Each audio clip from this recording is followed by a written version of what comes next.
Manchette aujourd'hui, 12 avril. Sainte-Geneviève-de-Berthier resserre sa réglementation sur les clôtures et Ruth Ellen Brosseau commente le vote contre Mulcair.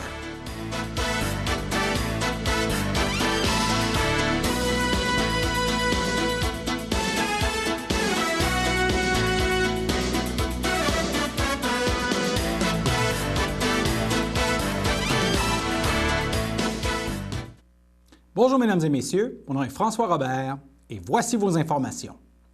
La municipalité de Sainte-Geneviève-de-Berthier a adopté, lors de sa séance d'avril, un nouveau règlement pour modifier la définition de ce qui est permis comme clôture et haies sur son territoire. Selon le libellé du nouveau règlement, est nommé clôture, ce qui sert à obstruer le passage et à enclore l'espace. Les types de clôtures permis sont les barrières, les grilles et les murets. L'article 5.5.2.7 a également été modifié afin d'ajouter des matériaux prohibés. La tôle galvanisée, autre que les treillis métalliques, et les clôtures électriques, autres que pour la garde d'animaux de ferme, ne sont plus permises. Pour ce qui est des haies, selon les libellés du nouveau règlement, est nommé haie un agencement fait d'arbres et d'arbustes plantés suffisamment rapprochés l'un de l'autre pour créer une continuité et une opacité sur toute la longueur. Le nouveau Parti démocratique tenait un congrès en fin de semaine à Edmonton. Au cours de ce congrès, les membres ont voté à 52 % pour la tenue d'une course à la chefferie et montré la porte à Thomas Mulcair. La députée NPD de la circonscription de Berthier-Maskinongé, Ruth Ellen Brosseau, nous a accordé une entrevue à propos de ce vote important et de sa signification. Nous avons d'abord tenté de savoir si le résultat du vote avait surpris la députée de la circonscription de Berthier-Maskinongé. Écoutons sa réponse. Il avait l'air motivé. Les gens ont reçu beaucoup d'applaudissements. Je ne m'attendais pas à avoir ce type de pourcentage. Donc, ça m'a vraiment pris bouleversé. Ça m'a vraiment touché énormément. Je considère Tom un bon ami. Je lui fais confiance pour cette course. Puis je l'ai appuyé, donc j'étais vraiment pris par surprise avec les résultats de dimanche. Mais c'était un vote démocratique. Il y avait 2000 délégués présents, puis c'est ça, ils voulaient un changement. Donc on va se retrouver dans une course sur chefferie dans les prochaines années ou deux. Ensuite, nous lui avons demandé quel pourcentage d'appui elle croyait que M. Mulcair obtiendrait lorsqu'elle s'est rendue à Edmonton et si elle avait senti le vent tourner durant le congrès. À nouveau, Ruth Ellen Brosseau. Je pensais qu'il aurait se retrouvé peut-être environ 70, plus ou moins. Je pensais que ça allait être à peu près ça. Je m'attendais que Tom reste en place comme chef. Je m'attendais que Tom processerait l'appui. Mais c'est toujours difficile à juger. En plus que je n'étais pas sur le plancher, j'ai pas participé aux résolutions. En fait, j'ai animé tout le congrès, donc j'étais pas sûre. J'étais pas vraiment derrière les scènes, plus qu'avec avec tout le monde. Mais je m'attendais de sortir encore avec Tom comme chef. J'ai senti que peut-être ça allait être plus serré vers la fin, mais honnêtement, dans mon cœur, je voulais qu'il reste. Tom, c'est un homme que j'ai connu depuis les 5 dernières années, qui m'a appuyé suite à mon élection de 2011.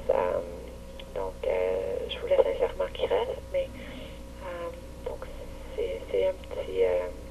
j'ai eu beaucoup de difficultés. Ça m'a fait un peu de la peine hier, honnêtement.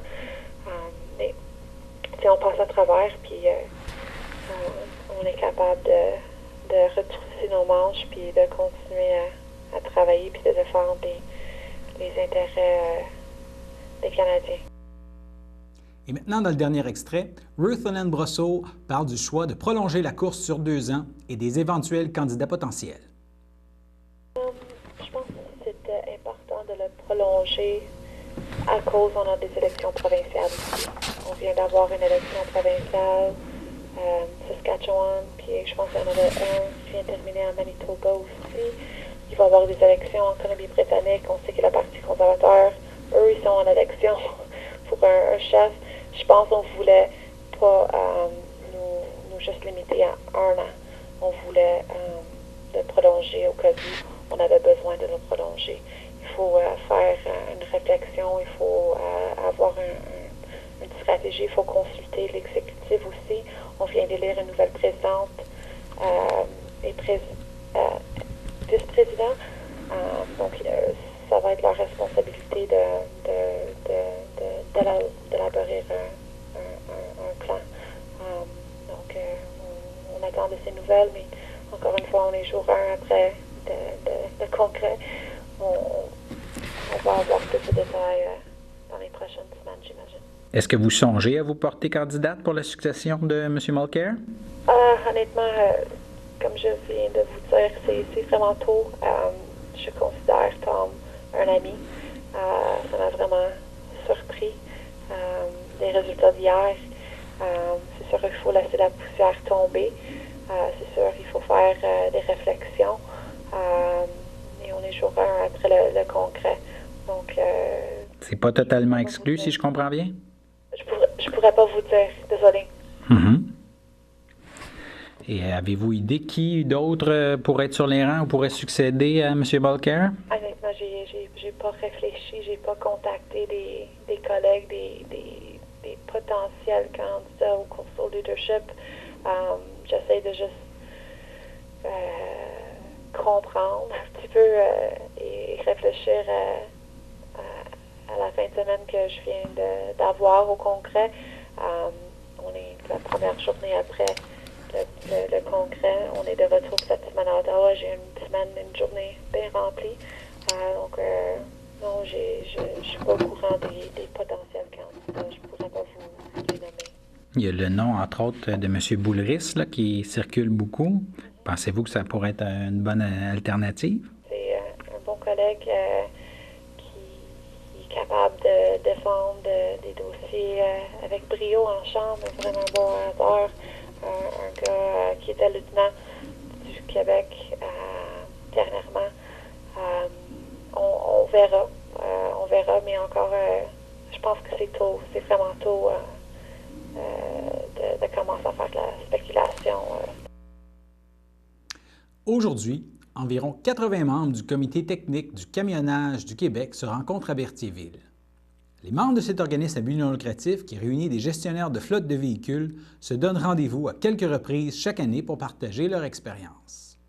Profitant de leur passage en sol Berthollet, les membres du comité technique du camionnage du Québec visiteront les installations du groupe EBI à Sainte-Geneviève-de-Berthier et à Saint-Thomas et s'arrêteront aussi au musée Gilles Villeneuve. L'activité de distribution d'arbres et de compost de la municipalité Sainte-Geneviève-de-Berthier revient le samedi 7 mai de 9h30 à 14h à la mairie. Cette journée est organisée en collaboration avec l'Association forestière de Lanaudière pour les arbres et la compagnie EBI Environnement qui fournira le compost. La Ville de Berthierville a confirmé au cours de son assemblée d'avril son partenariat avec le musée Gilles Villeneuve dans le cadre de la tenue du Mondial de l'Auto 2016. Par l'entremise de sa politique de dons et commandites, la municipalité versera au musée Gilles Villeneuve une aide financière de 1 750 $ pour l'organisation de journées thématiques de nature à attirer à Berthierville les passionnés d'automobile. Le musée Gilles Villeneuve prévoit 4 événements. Le premier en mai, une journée ayant pour thématique la course automobile retiendra l'attention le samedi 7 mai. Suivra le 4 juin, une journée regroupant les amateurs de Mustang. Une invitation a été lancée aux passionnés de Corvette pour le samedi 27 août. Finalement, l'équipe du musée recevra plusieurs autres clubs automobiles en septembre. Rappelons que le musée Gilles Villeneuve attire à Berthierville chaque année des visiteurs en provenance d'une bonne vingtaine de pays.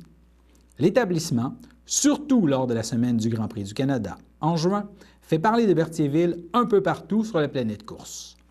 L'an dernier, divers reportages ont été présentés aux amateurs le musée. La chaîne CNN International a même enregistré l'introduction de son émission sur le Grand Prix du Canada à partir du musée Gilles Villeneuve. Et voilà, nous passons maintenant à notre première pause. Le samedi matin, dès 9h30, nos téléspectateurs sont invités au Super Bingo télévisé diffusé de nos studios de Berthierville. Un montant de 600 $ est disponible chaque semaine lors de cette joute de bingo télévisé. Un animateur et 3 bénévoles se succèdent à la caméra de CTRB dans le but de vous faire passer une petite heure agréable et payante le samedi matin. On peut se procurer les cartes de jeu chez les dépositaires autorisés participants à Berthierville, le dépanneur Formule 1, rue Gilles Villeneuve, le marché IGA Extra sur la rue Gabriel Brissette, le dépanneur Gauthier Savard au 480 Montcalm, le marché Métro rue Notre-Dame, la pharmacie Brunet rue Frontenac, le garage Pétroté sur la rue Gilles Villeneuve et à Saint-Ignace-de-Loyola, le marché Aldo rang Saint-Michel, le dépanneur Le Magasin Esso sur le chemin de la Traverse. Et c'est un rendez-vous tous les samedis matins à 9h30 sur les ondes de CTRB, votre télévision régionale et communautaire.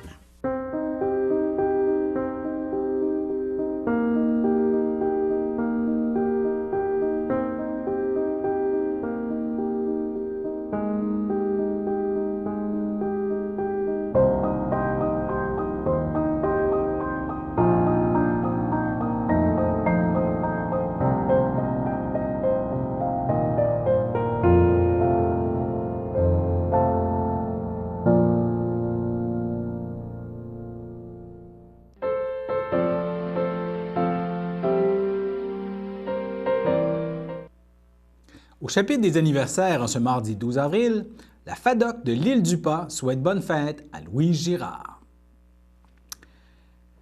Certains citoyens de Sainte-Geneviève de Berthier nous ont rapporté une coloration étrange de leur eau hier. Selon le directeur général de la municipalité de Berthierville, Lincoln Le Breton, la qualité de l'eau serait excellente à la sortie de l'usine. La directrice générale de Sainte-Geneviève de Berthier, Martine Baudouin, a pour sa part confirmé avoir reçu hier des appels de citoyens à ce sujet. Des employés des travaux publics se sont rendus dans le secteur pour tenter de nettoyer la conduite et il semblerait que la situation serait revenue à la normale, a précisé Mme Baudouin. Une étape de franchie pour le vignoble L'Anneau d'Or de Lanoraie. Le Conseil des maires de la MRC d'Autrey a voté une résolution lors de l'Assemblée du début d'avril pour donner son appui à la plus récente demande présentée par l'Anneau d'Or à la Commission de protection du territoire agricole. Cette demande d'autorisation vise à pouvoir proposer sur place un service de traiteur offrant de légers goûters largement composés de produits en provenance du terroir lanaudois. À ceux venez découvrir les vins élaborés en bordure du fleuve Saint-Laurent. Rejoint au téléphone quelques heures après le vote du Conseil des maires, le propriétaire du vignoble et instigateur de ce projet, Alain Coutu, s'est dit très heureux de cet appui et espère que cela lui permettra d'obtenir rapidement une décision favorable de la Commission de protection du territoire agricole. On se rappellera que ce vignoble est situé sur le site où se trouvait autrefois le motel St. Lawrence et son terrain de pratique de golf. M. Coutu a acquis le terrain en 2001 et planté ses premières vignes en 2008. Le permis pour la vente de vin a été obtenu en 2014 et l'été dernier a été la première saison complète ouverte au public. Dans les 7700 plants de vignes du domaine, on retrouve notamment comme cépage du Frontenac noir et du Frontenac gris. Si la Commission de protection du territoire agricole donne son aval, les amateurs de vin pourraient aussi trouver sur place des assiettes comprenant des fromages en provenance de la fromagerie champêtre de Repentigny, secteur Le Gardeur, des rillettes de porc venant de Saint-Ligory et d'autres délices lanaudois. M. Coutu insiste qu'il s'agirait toutefois de légères assiettes pouvant accompagner la dégustation de vin et non de services de restauration à proprement parler. La réglementation municipale de Lanoraie encadre déjà les heures d'ouverture de la terrasse qui ne doivent pas dépasser la plage horaire comprise entre 10h et 17h. Nous continuerons bien sûr de suivre l'évolution de ce dossier dans nos prochains bulletins. Et maintenant, dans notre nouveau segment caricature du jour pour ce 12 avril, la déclaration d'hier de l'ancien premier ministre libéral Jean Charest, qui a soutenu avoir été à la tête d'un gouvernement honnête et intègre, fin de la citation, a beaucoup inspiré les caricaturistes.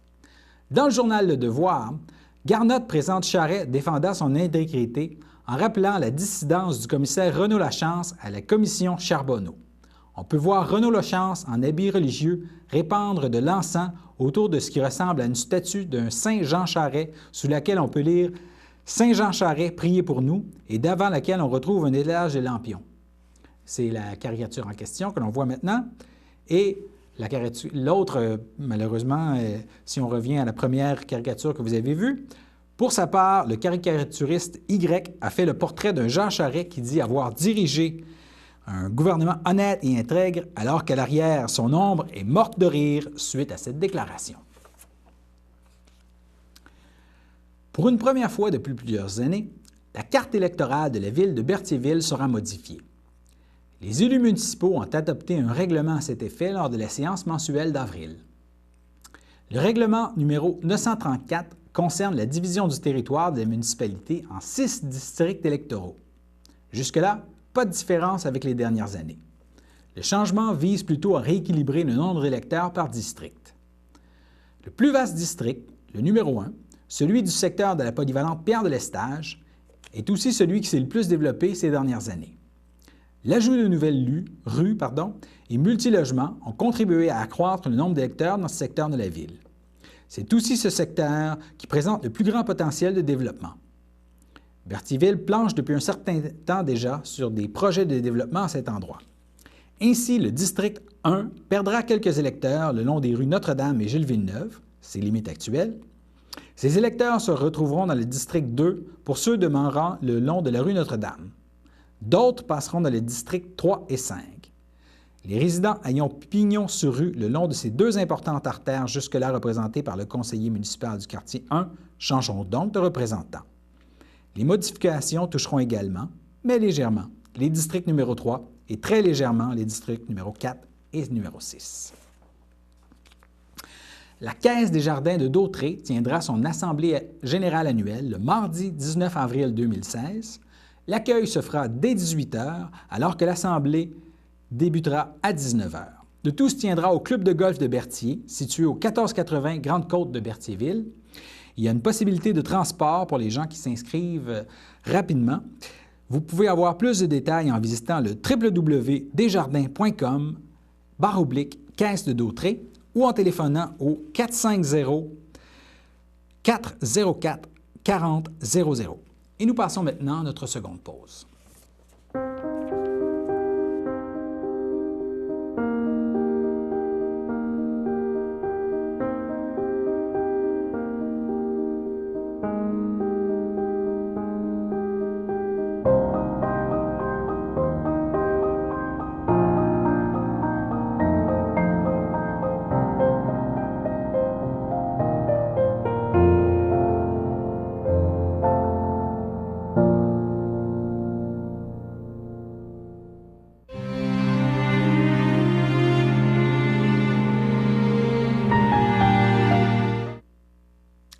Au CHSLD Alphonse Rondeau de Lanoret, le 9 avril 2016, à l'âge de 94 ans et 10 mois, est décédée Mme Clairette Sylvestre, épouse de feu Jean-Pierre Chevalier, demeurant à Saint-Ignace de Loyola et native de Saint-Cuthbert.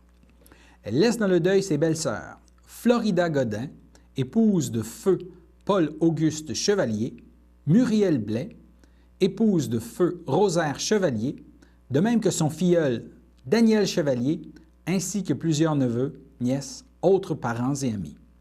Selon les volontés de la défunte, la dépouille ne sera pas exposée.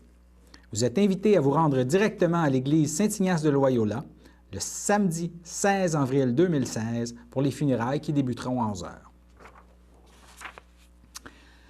La Clique Country propose un spectacle de Étienne Lebel et ses invités le samedi 30 avril à 17 h à l'École Saint-Joseph à Berthierville, au 760 Saint-Viateur. Les billets sont en vente au coût de 15 $. Pour information, 450-836-0036. Le centre L'Escale du Roi, un kiosque d'information touristique ouvert durant la saison estivale à Lanoret et qui présente également 2 expositions permanentes, est à la recherche de personnel pour l'été 2016. Si l'un de ces postes à temps partiel vous intéresse, vous pouvez faire parvenir votre curriculum vitae à l'attention d'Émilie Lepage, agente de communication à la municipalité de la Lanoraie.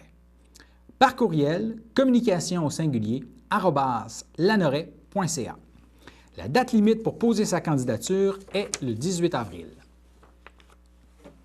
Du 11 au 17 avril, l'ensemble des services de police du Québec interviendra de façon accrue sous le thème « Pas d'excuses, il faut s'attacher » à l'occasion de la 9e édition de l'opération Ceinture. Au cours de cette semaine, les organisations policières tiendront de nombreuses opérations planifiées à la grandeur de la province, en plus des interceptions spontanées des conducteurs fautifs. Ainsi, les patrouilleurs intensifieront leurs interventions et leurs efforts de sensibilisation à l'importance du port de la ceinture de sécurité pour tous les occupants d'un véhicule. Bien que la plupart des gens croient que le port de la ceinture de sécurité soit respecté par tous, selon des enquêtes menées par la Société de l'assurance automobile du Québec, plus de 30 des conducteurs et passagers de véhicules de promenade décédés dans une collision de la route n'étaient pas attachés. Rappelons que le port de la ceinture de sécurité réduit de moitié les risques d'être tués ou blessés gravement dans une collision. Ainsi, si tous les occupants d'un véhicule s'attachaient, on éviterait annuellement 40 décès et 95 blessés graves. Du financement pour le projet de parc intergénérationnel de Sainte-Geneviève de Berthier. Le comité du pacte rural du Conseil des maires de la MRC d'Autrey a recommandé d'accorder à la municipalité de Sainte-Geneviève de Berthier une aide pour son projet de parc intergénérationnel. Le Conseil des maires a suivi cette recommandation et voté un appui pouvant atteindre jusqu'à 9 532 $ à partir de l'enveloppe en provenance du pacte rural pour l'aménagement du parc intergénérationnel. Ce parc serait situé en face du bureau municipal, entre le terrain de soccer et la patinoire. La municipalité souhaite y installer un terrain de pétanque, des aires de repos, des tables de pique-nique pour les jeunes qui viennent au soccer et leurs parents. La municipalité de Lanoraie et le comité organisateur des spectacles en plein air, les promenades du dimanche, lancent une invitation à tous les artistes lanaudois qui seraient intéressés à participer aux premières parties de ces concerts estivaux en passant une audition au début du mois de mai. Que ce soit en chant, en musique, en danse, en interprétation ou même en humour, tous les artistes pratiquant une discipline des arts de la scène sont invités à préparer un court numéro d'environ 5 à 10 minutes qui sera présenté au comité de sélection. Les auditions se dérouleront au pavillon Jean Bourdon de Lanoraie, samedi le 7 mai de 10 à 15 heures. Les personnes intéressées doivent être âgées de 10 ans et plus et résider dans la région. Aucune expérience de la scène n'est requise. On doit réserver sa place en communiquant avec Sergine Bouchard, directrice du service des loisirs et de la culture via loisirs@lanoraie.ca ou par téléphone au 450-887-1100, poste 3032. Ce mercredi, il y aura un souper experts et entrepreneurs. Le 13 avril, c'est de 18h à 21h au Club de golf de Berthierville. C'est organisé par la Chambre de commerce de Berthier et d'Autrey. Pour les membres, c'est 35 $ et pour les non-membres, 45 $. Pour information et réservation, 450-836-4689 et le poste 1. À la pourvoirie Roger Gladu, il y aura un spectacle le vendredi 27 et cuisine de rue avec le camion au pied de cochon du chef Martin Picard. Pour réserver vos billets, vous pouvez appeler Fred au 450-880-0110.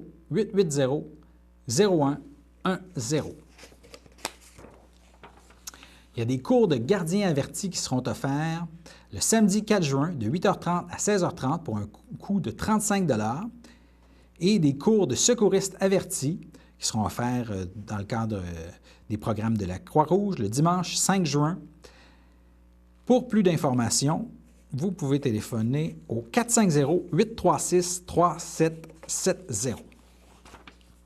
Il y aura film mercredi, demain à 13h30, le film Commotion avec Will Smith dans le cadre des Petites Vues et c'est offert par le Centre d'action bénévole d'Autrey. Ne manquez pas dans notre programmation cette semaine, entre autres, les funérailles du docteur Gendron à 16h30 et à 19h30, de même que les capsules VET à 22h. Une nouvelle qui va réjouir les amateurs de tennis maintenant. Le conseil municipal de Berthierville a adopté à l'unanimité lors de l'Assemblée d'avril une résolution pour accorder à la firme de terrassement Jopa un contrat pour la restauration des 2 terrains de tennis situés en face de l'église. Le plus bas soumissionnaire conforme a décroché ce contrat d'une valeur de 11 268 plus taxes. Des travaux pour le remplacement de systèmes de ventilation dans divers secteurs de l'usine de filtration des eaux de Berthierville ont été autorisés par le conseil municipal au cours de l'Assemblée d'avril. La firme CII Technologies Incorporée a remporté l'appel d'offres avec une soumission à 8 732 plus taxes. Les 2 autres soumissionnaires proposaient plutôt ces travaux pour environ 13 000 Sur recommandation du chargé de projet Gaëtan Champagne, qui a analysé les 3 soumissions, le conseil a octroyé le contrat à CII Technologies Incorporée.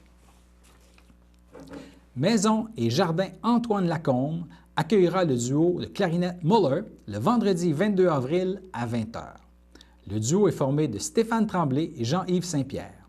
Le programme du concert sera composé de pièces de style classique, romantique, contemporain et de jazz. Vous pourrez entendre notamment des œuvres de Carl-Philippe Emmanuel Bach, Muller, Pleyel, Krusel, Mozart et d'autres surprises. Les billets, au coût de 20 chacun, sont disponibles à Maison et Jardin Antoine Lacombe au téléphone 450-755-1113 ou en ligne via le site www.antoinelacombe.com. Une dérogation au règlement d'urbanisme de Berthierville a été présentée par la clinique dentaire Farley du 505 rue Frontenac afin de pouvoir installer une nouvelle enseigne plus large que celle permise par la réglementation en vigueur. Suite à l'étude de la demande par le Comité consultatif d'urbanisme, celui-ci a recommandé l'approbation de cette demande. Les membres du conseil municipal ont entériné cette demande à l'unanimité et ont permis l'installation d'une pancarte de 36 par 60 pouces. Et voilà, nous passons maintenant à la météo.